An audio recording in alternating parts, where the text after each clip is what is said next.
The political landscape in America is changing. The arrival of the Trump administration signals a return to pro-business policies. This shift comes after years of a more labor-friendly approach. The wealth of those in power is striking. It raises important questions about whose interests are being served. Is this a government for the people or for the privileged few? This essay explores the impact of wealth on politics. We'll delve into the economic backgrounds of politicians. We'll examine how these backgrounds influence their decisions. The focus will be on the potential consequences for everyday Americans. The Trump administration, with its abundance of billionaires, serves as a prime example. Their policies and appointments will be analyzed. It's crucial to understand how wealth disparity in politics affects us all. Ultimately, this essay calls for greater awareness and engagement from citizens. The goal is a more equitable society where everyone's voice is heard. The wealth of the Trump administration is unprecedented in American history. Never before have so many billionaires held positions of power within the government. This concentration of wealth at the top raises concerns about who truly benefits from their decisions. The contrast with previous administrations is stark. While politicians have always tended to be wealthier than the average citizen, the gap has never been wider. The combined net worth of Trump's cabinet members is staggering. It dwarfs the net worth of previous administrations by a significant margin. This disparity raises important questions about representation. Can a government dominated by billionaires truly understand the struggles of working-class Americans? Can they effectively represent the interests of those struggling to make ends meet? The sheer scale of this wealth gap is a cause for concern. It suggests a political system that is increasingly out of touch with the realities faced by ordinary Americans. This disconnect has the potential to erode trust in government and fuel further cynicism. It's no secret that personal experiences shape our worldview. This holds true for politicians as well. Their economic backgrounds, particularly their wealth, can significantly influence their policy decisions. Wealthier lawmakers often prioritize policies that benefit their own interests. These policies may include tax cuts for the wealthy, deregulation of industries they have a stake in, and reduced funding for social safety net programs. These decisions can exacerbate existing inequalities and leave vulnerable populations even further behind. For example, a politician who inherited a fortune might be less likely to support policies that increase taxes on inherited wealth. Similarly, a former CEO might advocate for deregulation that benefits their former industry, even if it comes at the expense of worker safety or environmental protections. This is not to say that all wealthy politicians are inherently corrupt or self-serving. However, it's important to acknowledge the potential for bias and the influence of personal experience on policy decisions. When those in power are economically detached from the majority of their constituents, it can lead to policies that primarily benefit the wealthy at the expense of everyone else. Pro-business policies often take center stage when wealthy individuals hold significant political power. These policies typically focus on reducing taxes and regulations for businesses, with the argument that such measures will stimulate economic growth. Tax cuts for corporations and high-income earners are often touted as a way to boost investment and create jobs. However, critics argue that these cuts primarily benefit the wealthy and do little to stimulate the broader economy. Instead, they can lead to reduced government revenue, which in turn can result in cuts to social programs and public services. Deregulation, another cornerstone of the pro-business playbook, aims to reduce the regulatory burden on businesses. This can involve rolling back environmental protections, weakening labor laws, and loosening financial regulations. While proponents argue that deregulation promotes innovation and competitiveness, critics point out that it can also lead to corporate misconduct, environmental damage, and exploitation of workers. The 2017 tax cuts passed by the Trump administration serve as a prime example of this pro-business approach. These cuts disproportionately benefited corporations and wealthy individuals, while doing little to address income inequality or boost wages for working-class Americans. Section 5. The Trump team, a closer look at billionaire appointees and their agendas. The Trump administration was notable for the sheer number of billionaires and multimillionaires appointed to key positions. These individuals brought with them their own business interests and policy agendas, which often aligned with a pro-business, deregulatory approach.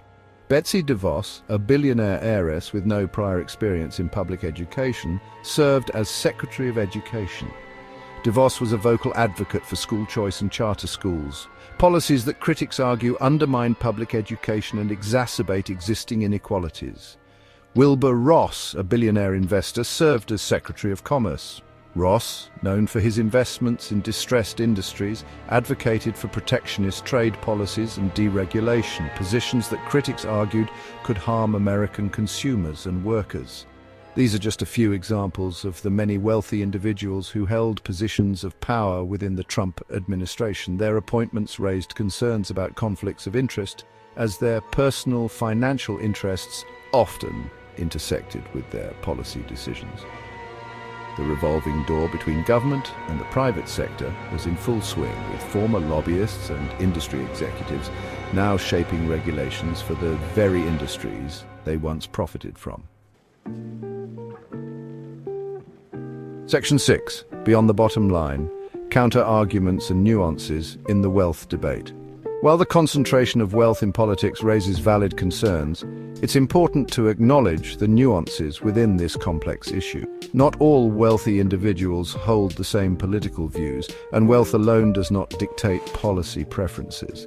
There are examples of wealthy individuals advocating for policies that benefit a broader segment of society. History provides examples of wealthy leaders who championed policies benefiting the working class and addressing social inequalities.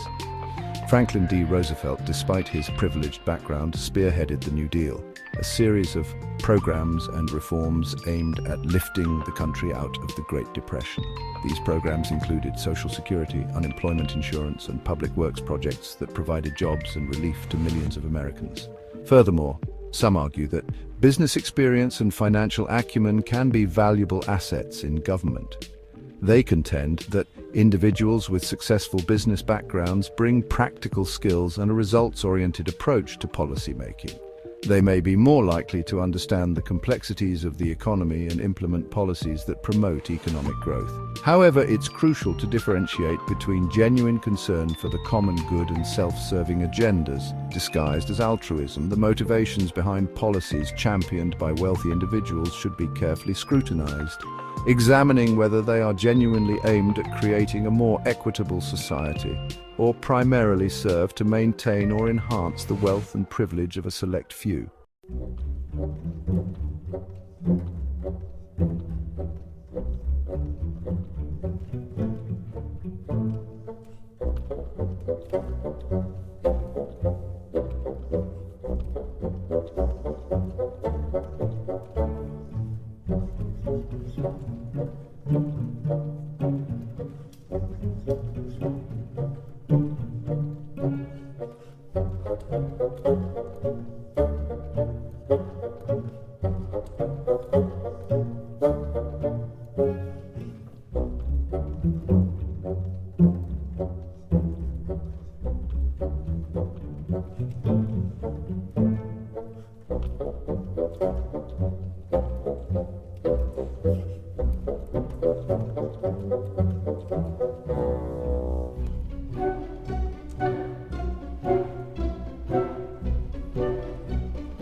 Section 8. The Power of Awareness. Why an informed citizenry is crucial. In the face of these challenges, an informed and engaged citizenry is more critical than ever. Understanding the influence of wealth on politics is the first step towards creating a more equitable and just society. Education is key. Citizens need to be aware of the issues at stake, the policies being debated, and the potential consequences of these decisions.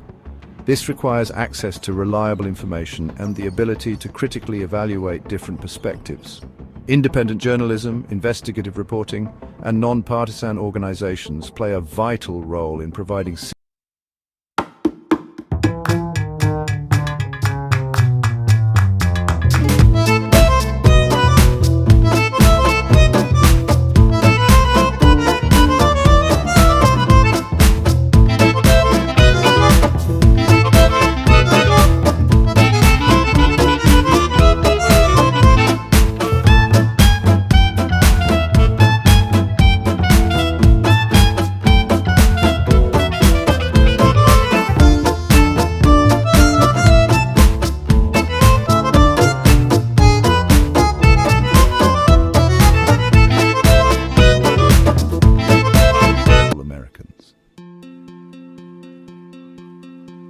Section 9. Shaping a more equitable future, the importance of engagement and action.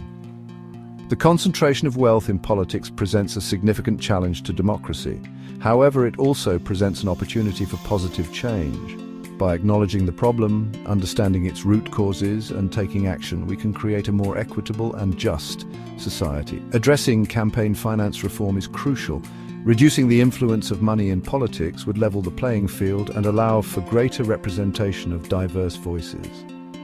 This could involve implementing stricter limits on campaign contributions, establishing public financing options for elections, and increasing transparency in campaign spending, strengthening ethics rules and closing loopholes that allow for conflicts of interest are essential. This includes tightening restrictions on lobbying activities by former government officials and increasing transparency around lobbying efforts. Ultimately, creating a more equitable society requires addressing the root causes of wealth and income inequality. This includes investing in education, healthcare, and job training programs that provide opportunities for all Americans to succeed. It also means implementing progressive tax policies that require the wealthiest individuals and corporations to pay their fair share. By working together, we can create a future where wealth is not a prerequisite for political power, where everyone has an equal opportunity to succeed, and where our government truly represents the needs and aspirations of all Americans.